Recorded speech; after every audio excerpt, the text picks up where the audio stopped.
Jagannadh direction లో బాలకృష్ణ హీరోగా తెరకెక్కిన పైసా వసూల్ చిత్రం నుండి ఇటీవల టీజర్ విడుదలైన విషయం తెలిసిందే.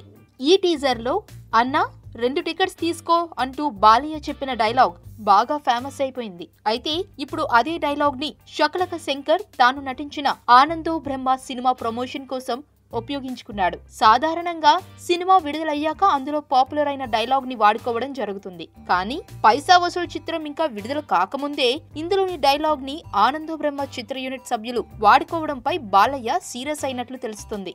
అంతేకాకుండా శకలక శంకర్ బాలయ్య పవర్ఫుల్ డైలాగ్ ని చాలా కామెడీగా చెప్పడంతో నందమూరి అభిమానులు కూడా ఆగ్రహం వ్యక్తం చేస్తున్నారు.